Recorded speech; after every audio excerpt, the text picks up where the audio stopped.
Entrando no ar pela Futura FM, o programa HCI Saúde. Apresentação, Nilda Bittencourt.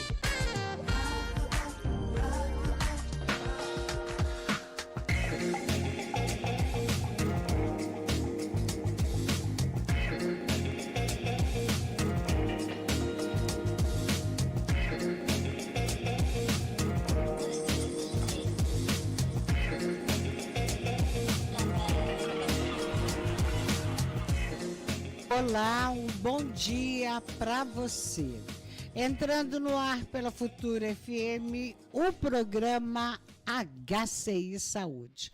Como acontece toda quinta-feira, nós temos um encontro marcado com o profissional do nosso HCI. E com muito prazer, a gente está aqui hoje, tem uma admiração muito grande por ele. Doutor Pedro da Mata. Antônio da Mata, gente. Por que será que eu lembrei do Pedro, hein, doutor? Eu acho que foi aquele assunto que a gente estava conversando agora há pouco, né? Ah, é. Doutor Antônio da Mata, médico oncologista. Nossa, doutor, só de falar médico oncologista, muita gente fala assim, mas como que ele consegue trabalhar nessa área? Doutor Antônio, bom dia, seja muito bem-vindo. Bom dia, vamos melhorar, vamos mudar esse cenário, vamos falar sim sobre o câncer, porque ele é bem comum, vamos quebrar esse paradigma, vamos quebrar, doutor. Estamos aqui para isso. Ô, doutor, mas muita gente tem medo, né? Treme só de ouvir falar o nome. Aliás, agora que está falando, que antigamente não falava nem o nome. Exatamente. Como a população tem entendido que é uma realidade, e o câncer, já conversamos sobre isso aqui algumas vezes, que ele é democrático, ele não escolhe classe social, financeira, verdade, educacional, todos nós estamos sujeitos. Então, a estimativa hoje da OMS, que essas pessoas envelhecerem, continuarmos nessa escala de envelhecimento, 1 a cada 5 pessoas vai desenvolver algum tipo de câncer. Então é muito comum, a gente tem que falar sobre isso, a gente está aqui nas rádios, a gente quer ficar mais próximo da população para sim conversarmos e tirarmos essa cultura forte do medo do câncer. A gente entende, tá, Nilda? Mas a gente está ao mesmo tempo que a gente precisa falar sobre isso porque é uma realidade. Ô, doutor Antônio, todos nós temos, eu não sei termo técnico, mas a gente tem alguma coisinha lá dentro de nós, ou célula, sei lá o que é, que pode vir a desenvolver o câncer? Sim, todos nós nascemos com um genoma. Ah, genoma? Isso, e nós temos uma carga genética lá nas nossas células, bem no centro, né, que quando a gente nasce, a gente já tem uma tendência a desenvolver algumas doenças. A gente hoje já conseguiu avançar em muito, infelizmente no SUS não é disponível, mas algumas pessoas, quando têm um recurso financeiro, e algumas pessoas, quando estão em operadoras de saúde e têm diagnóstico de câncer mais jovens, o plano de saúde cobre o teste genético e a gente consegue entender melhor por que aquela pessoa teve câncer tão jovem, e quem tem condição financeira paga esse teste também. E tem vários laboratórios do Brasil e do mundo que fazem o teste, e você começa a entender melhor, nossa, olha, eu tenho essa mutação naquele gene. Ah, então quer dizer que eu posso desenvolver esse tipo de câncer, vou ficar atento, vou começar a fazer exames mais precoces. Então, para cada tipo de gene, cada tipo de mutação, nós sabemos que nós temos um risco de predispor ao câncer. Ah. E não só para o câncer, né? Tem um teste do pezinho que faz. É isso que eu ia falar, que agora foi ampliado graças ao Marcelo Aro. Exatamente, que é de Minas, né? Que é de Minas, isso secretário mesmo da Casa Civil do governo. Exatamente. Para o câncer, o Nilda, ainda nós não temos, não avançamos muito, tá? Inclusive, é lei aqui em Minas, desde 2019, é lei no Rio de Janeiro, São Paulo, para que todos nós pudéssemos fazer o teste genético, né? Tem os grupos de maior risco, mulheres jovens com câncer de mama. Só que na prática a lei não tem regulamentação, as pessoas perguntam, e o teste? Eu vi que é lei. Sim, é lei, mas não tem regulamentação, ninguém sabe onde faz o teste, com qual idade eu posso fazer o teste, e se eu fizer o teste? que eu faço com esse teste depois, Nilda? Eu posso operar outra mama? Eu posso operar os 2 ovários para prevenir, já que eu tenho aquele risco de ter o câncer? Então, tem muito... as políticas públicas nossas estão muito soltas, os fios. A gente precisa organizar melhor. Doutor, vai estar aqui em Itajubá, dia 15. A GAI que está trazendo, a Associação do Grupo de Apoio e Inclusão de Itajubá, a Combinha do Bem. Eu não sei se você já ouviu falar da Combinha do Bem, que é uma iniciativa de Márcio Tomás, palhaço tio Fininho. Ele roda as cidades brasileiras em trabalho voluntário para promover a conscientização sobre o diagnóstico precoce do câncer infanto-juvenil. Eu confesso que eu não sabia desse trabalho que ele faz junto lá com o Hospital de Barreto, do Instituto Nacional do Câncer, que é o INCA, né? Sim. Vai acontecer uma palestra neste sábado, lá no prédio central da Unifei, aqui. BPS. No BPS. Mas aqui não fala, doutor, se ele é médico ou não. Qual o nome dele mesmo, Nilda? Ele é conhecido como Palhaço Tio Fininho, Márcio Tomás com TH, com histórico profissional de recreador infantil, numa visita em Barreto, Hospital do Amor. Tá, e pensei... Ele é palhaço mesmo, é a profissão dele, né?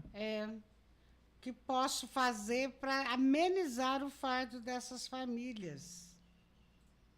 Ele passou por mais de 50 cidades. Muito legal. Ele leva uma palavra de incentivo. É como você acabou de falar. Isso tudo, doutor, é uma atitude precoce, né, de prevenção, melhor dizendo assim, né, doutor? E o senhor, doutor, o senhor é ótimo, né? Você é tão jovem, acho que não é de senhor, não. O seu trabalho foca mais no câncer de mama? Boa pergunta. Os oncologistas clínicos, eles cuidam dos tumores sólidos que a gente fala. Então, câncer de mama, próstata, pulmão, intestino, útero, colo de útero, né? A gente separa o útero em endométrio, que é o corpo do útero, e o colo do útero, né? São tumores que se comportam de forma diferente e a gente trata de forma diferente. O cânceres de fígado, pâncreas. Então, a Onquemato, que é a área da Iracema, que está com a gente aqui em Itajubá, ela cuida dos tumores onquematológicos, que são os linfomas e as leucemias.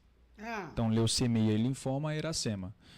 A gente falou agora dos cânceres infantis, aí é um outro departamento, né? Aí tem a oncopediatria, que nós não temos aqui em Itajubá, nossa referência é Pouso Alegre. Pouso Alegre. Pouso Alegre, exatamente. Doutor, às vezes a gente questiona, né? Por que essa criança já às vezes quase ainda nem saiu da fase de bebê, já apresenta o câncer, né? Exatamente. A gente fica triste. Mas tudo tem um porquê, né, doutor Antônio? Exatamente. Não só no câncer, Nilda, mas as doenças raras, né?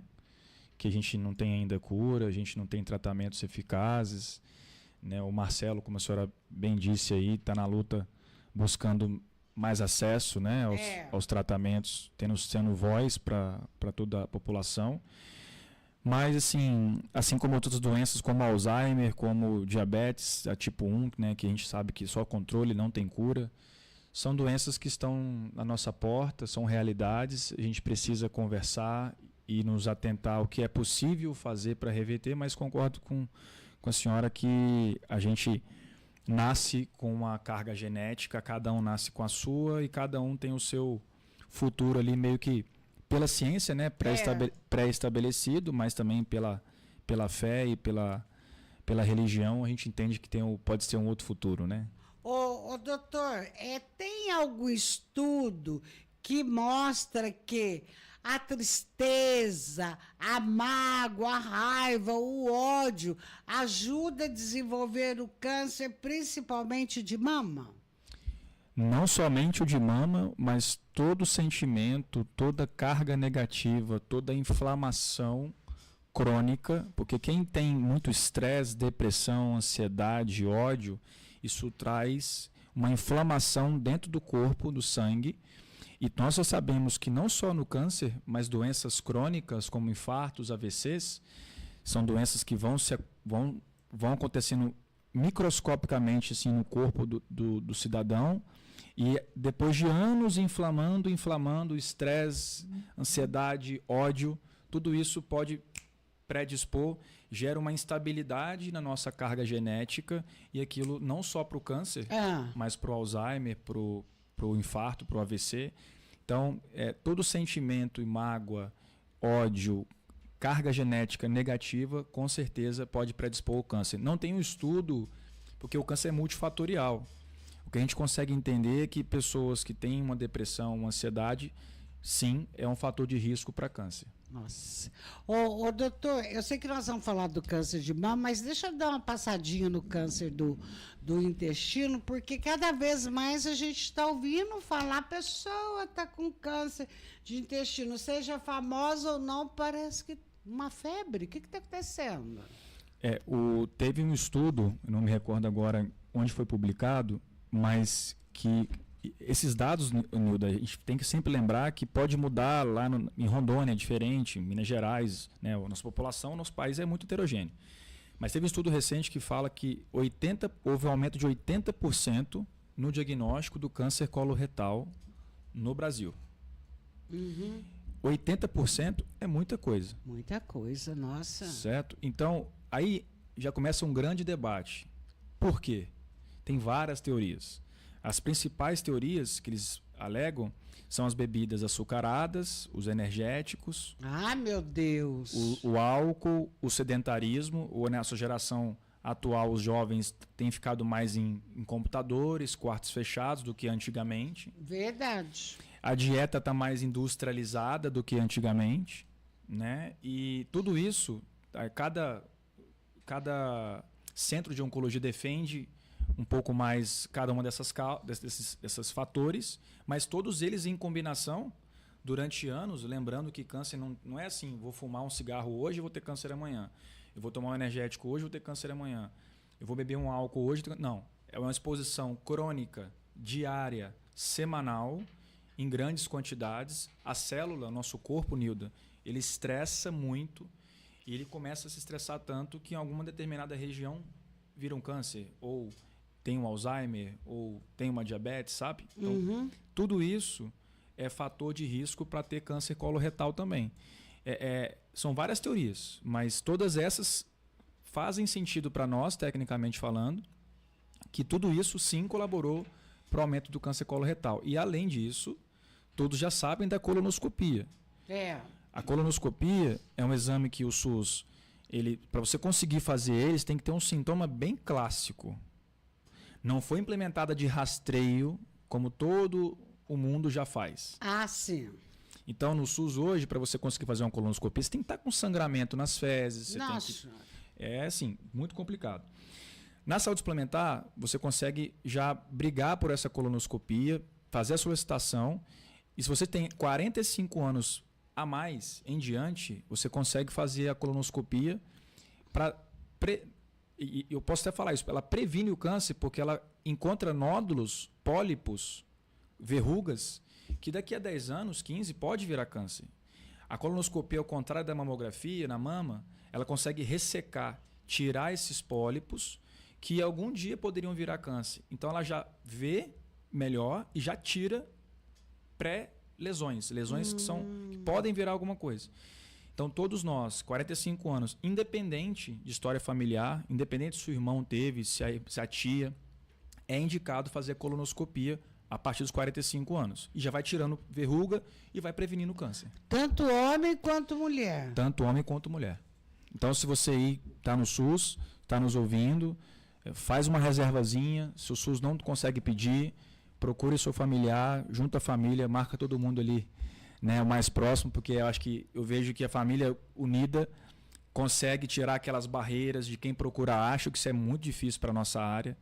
A gente vê cânceres que poderiam ter sido evitados, a família poderia sofrer menos, mas as pessoas têm uma cultura ainda que quem procura acha que... É, bem por aí mesmo. Que é muito difícil. Então, parte dessa parcela, eu acho que tem todos os culpados aí, né, Nilda? Tem a família e o paciente que é uma cultura mais conservadora, tem o sistema de saúde que não ajuda, tem a doença que às vezes é ruim, então eu acho que cada um tem que olhar para si e procurar a melhor forma de se cuidar.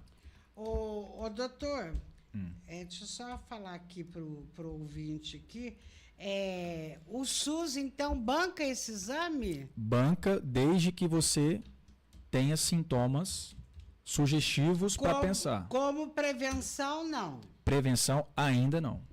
Para toda a população, acima de 45 anos, não.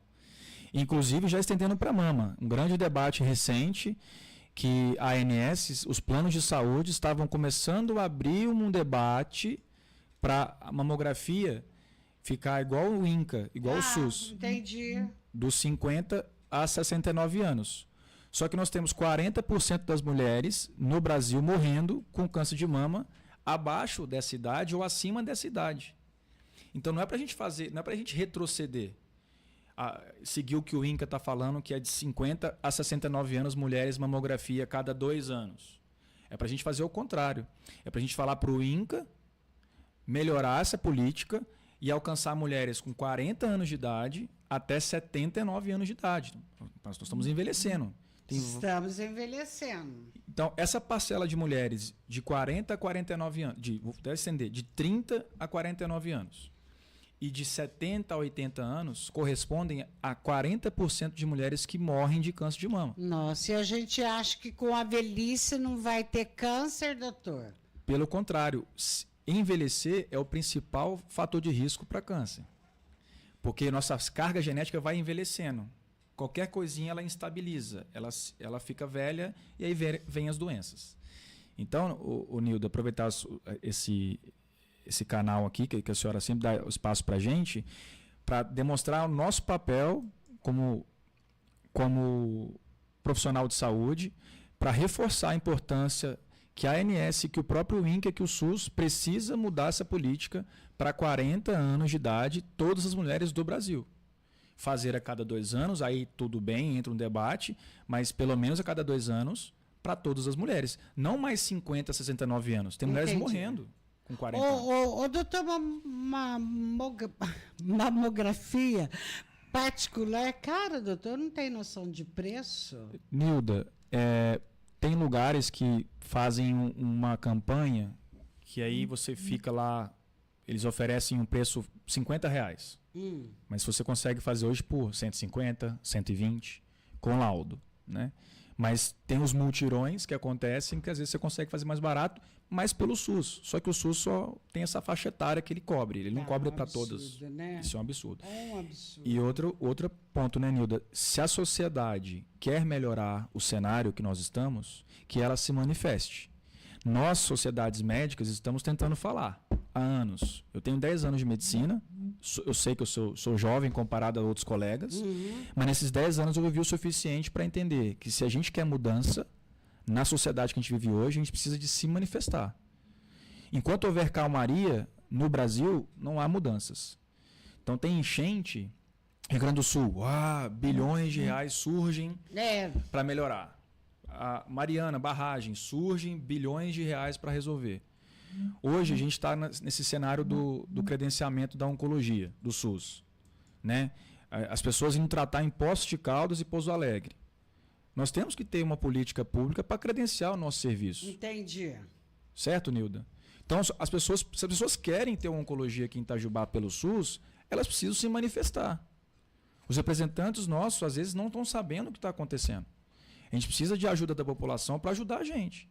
Porque a gente está se movimentando, tentando fazer o nosso trabalho, mas a gente precisa agora, o quanto antes, desse apoio da população. E o que a população pode fazer para ajudar, para que venha logo esse centro para cá, doutor? Procurar seus representantes, as pessoas que eles entregaram Seus seu voto, deputados. seus deputados, seus senadores, governador, né, assessores de governador, porque nós temos que conseguir esse credenciamento aqui para as pessoas pararem de andar 3 horas de van para ir para Poços de Caldas. mas judiaira. É o que a gente conversou agora. 1 a cada 5 pessoas vai ter câncer. Hoje a gente não tem, mas amanhã a gente pode ter. Você vai querer ir para Poços de Caldas? Não. Então a gente precisa do apoio da sociedade. Isso está na Lei do SUS, tá, Nilda? Eu não estou falando nenhuma inverdade aqui. Na Lei do SUS fala da participação popular. Se a sociedade quer mudanças, quer melhorias, ela precisa se manifestar e procurar representante. A gente tem que procurar e explicar, olha, preciso de ajuda, nós temos aqui, não tem orçamento, mas vamos buscar. É por isso que eu falo, gente, o voto tem que ser bem consciente, porque tem pessoas, por incrível que pareça, elas esquecem. Para quem mesmo que eu votei para deputado? Exatamente. Não pode, gente. É muito sério. Essa arma que você tem é poderosa no momento desse. Exatamente, Nilda. Doutor, outra coisa também. Em relação a testes genéticos, aqui no nosso HCI faz algum teste, doutor? Ainda não. Ainda não. É um projeto que a gente está buscando, a gente está aguardando se nós vamos conseguir o credenciamento para a gente atender uma população maior e a gente começar a sentar com os representantes do SUS, aqui da nossa microrregião, 15 municípios, e a gente conseguir até abrir centro de pesquisa, testes genéticos, trazer inovação para a população. O SUS permite isso, só que a gente precisa do apoio da população para brigar junto com a gente. Né? Mas ainda não, mas isso está no nosso radar para a gente conseguir, desde que a gente tenha volume de pacientes para a gente conseguir trazer mais visibilidade para nosso serviço e conseguir mais recursos, porque isso é caro. O SUS precisa olhar para a gente, para o nosso cantinho daqui, do estado de Minas, do extremo sul, para a gente conseguir mais recursos e trazer inovação. Inovação é custo, né, Nilda? É custo, né? O doutor Antônio da Mata, e eu acho que não, tenho certeza que não vai ser difícil se todo mundo mobilizar para isso, porque o nosso HCI hoje é muito respeitado. Nilda, a gente está ali vestindo a camisa, né, buscando cada dia melhorar e trazer mais notoriedade, né, respeito pela instituição, por todos, tentando acolher todos da nossa microrregião. Hoje o hospital atende toda a microrregião. Né, a oncologia ainda não, a gente está buscando isso, a diretoria tem lutado arduamente, diariamente, para buscar esse credenciamento, né? Até agradecer aí todos os diretores que chegaram há pouco tempo lá no hospital, que estão lutando, buscando para ajudar a população de Itajubá. Verdade. Mas a população precisa nos ajudar também. Ela precisa lutar com a gente, isso está na lei do SUS. Se eles querem, eles precisam ajudar a gente. A gente poderia pegar o nosso vereador, e esse vereador, que cada um tem o seu deputado, fazer um abaixo-assinado e a gente assinaria, ele encaminharia, e também um para o governo de Minas. Isso, Nilda. Eu acho que é por aí. Vou até dar uma ideia para a Vera, que é vereadora, para ela encabeçar um trabalho desse. Isso já aconteceu e vem acontecendo desde quando eu vim para Itajubá. O que eu quero dizer é que o que parece para nós é que falta alguma coisa a mais. Então eu acho que eu, Antônio, tenho essa visão, tá, Nilda? De estou lá atendendo os pacientes, eu vejo o quanto que os pacientes estão tristes, que tem um familiar ou outro em Poços, alguns estão ali com a gente porque realmente é uma situação complexa, explicar tudo isso por aqui, mas eu quero dizer que a população precisa nos ajudar. Essa parte de vereador, de alguns deputados, o hospital já conseguiu esse apoio de alguns, não de todos, mas falta o apoio da população. A gente gostaria muito que a população pudesse nos ajudar, buscar mais apoio de deputados, senadores, a população trazer voz para a nossa causa, que vai impactar e ajudar em todo mundo.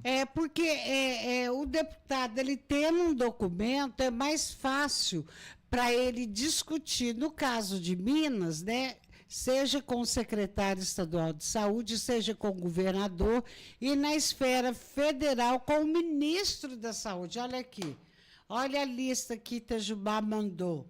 Precisamos disto com urgência. Isso. A Kátia Kênio está por aqui nos acompanhando e ela está concordando, doutor Antônio da Mata, com tudo que o senhor está falando. Segundo ela, estamos lutando também para a melhoria do almoço no Hotel Planalto em Poços de Caldas, que está uma vergonha. E a prefeitura paga caro e a comida está horrível para quem está doente, sem contar o transporte, o risco na estrada. Se o governo for colocar na ponta aí da caneta, vai ficar caro isto, né? É mais fácil ter aqui, olha quanta coisa Sim. que vai melhorar. Eu tenho certeza, Nilda, que qualquer um que imaginar um parente pegando uma van 3 horas para ir para Poços de Caldas, uma vez, 2 vezes por mês, tendo aqui no hospital uma estrutura completa, o que falta é a gente trazer esse recurso para cá, para Itajubá, para a gente conseguir atender a população. Está pronto o serviço, o que falta mesmo é o detalhe para a gente conseguir esse credenciamento. O doutor Antônio da Mata, deixa eu pegar essa pergunta aqui, deixa eu colocar aqui que fica mais fácil para mim, doutor. Peraí. Gente, pode mandar pergunta, viu? O tamanho da mama, ela tem uma mama grande, doutor. Uhum. Favorece mais o aparecimento do câncer? Excelente pergunta. Nós não temos ainda como comprovar isso, né? Até hoje a gente não consegue afirmar que quem tem mamas grandes é fator de risco para câncer de mama e quem tem mama pequena é mais tranquilo. Tá?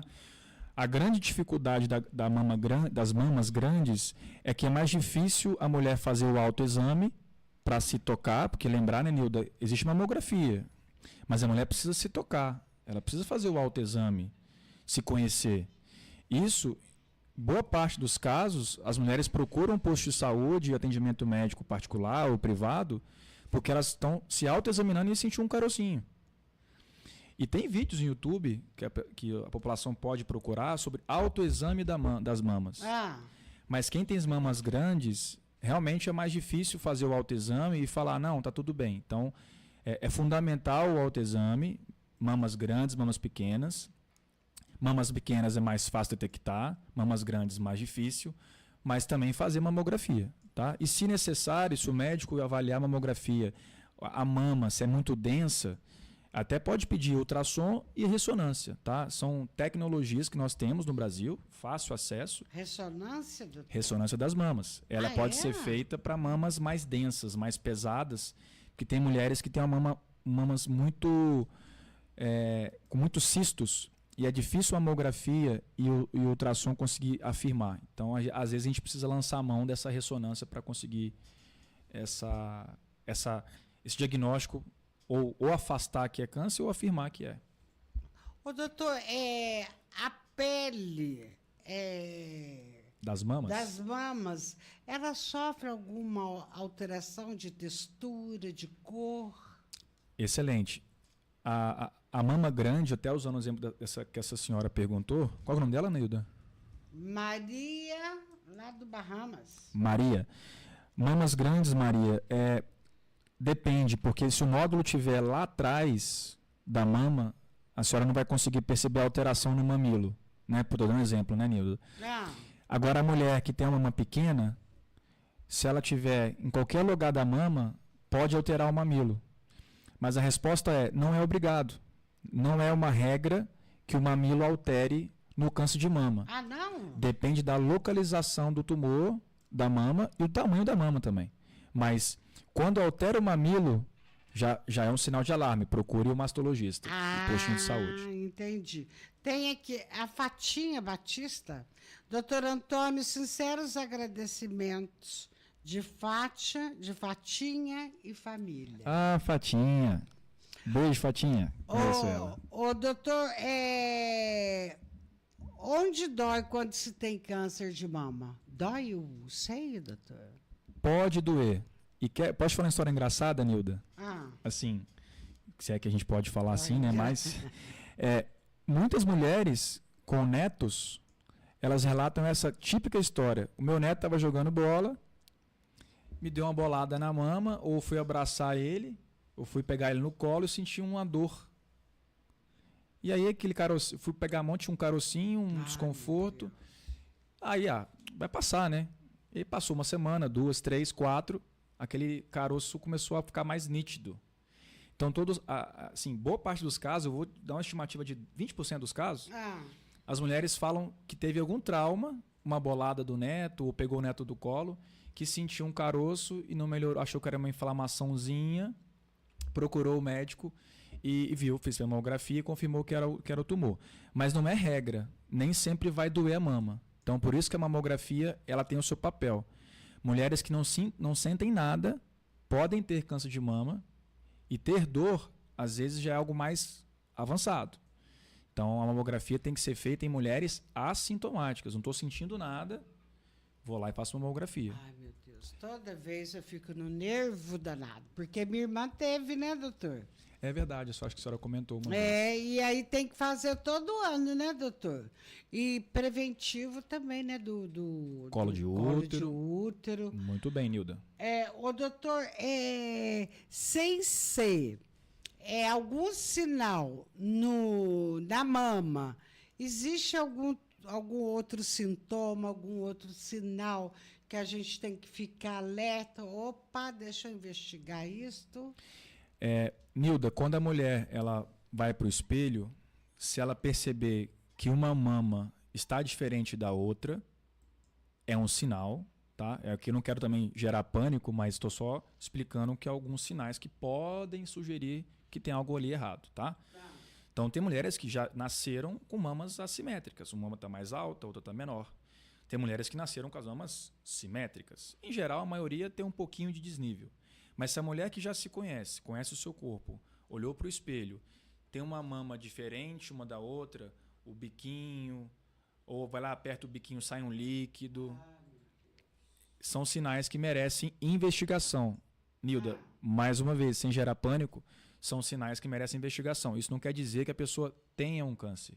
Muitas mulheres formam cistos nas mamas, cistos benignos, que não são câncer, e geram essas deformações nas mamas. Líquidos da mama que às vezes saem, que pode ser sim que tenha um câncer escondido, mas nem sempre é. São sinais de alerta, tá? Doutor, pode gerar alguma febrezinha na pessoa persistente? Não é comum ter febre em câncer de mama. Não, doutor? Não é comum. Se a mulher percebe que a mama está mais vermelha, com um mamilo diferente, mais para dentro, com uma casquinha inchada, isso parece ser mais uma inflamação da mama do que câncer de mama, tá? Mas que eu conheço alguém, minha prima, meu vizinho, que teve um câncer e que começou assim, doutor, começou a ficar vermelha a mama, o médico passou antibiótico achando que era uma mastite, e aquilo não melhorou e era câncer. Isso é mais raro, tá? A gente fala isso porque a gente está ali todos os dias atendendo câncer de mama. É o câncer mais comum que existe dos cânceres sólidos, né? Tem uns cânceres de pele que a gente nem fala muito.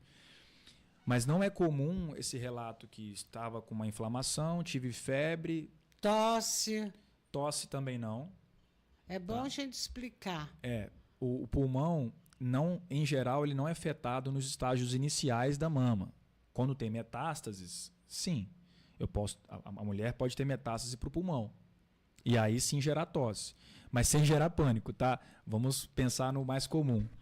O mais comum é a mulher faz a mamografia e não sente nada, acha um nódulo, vai no mastologista. Certo. O outro mais comum.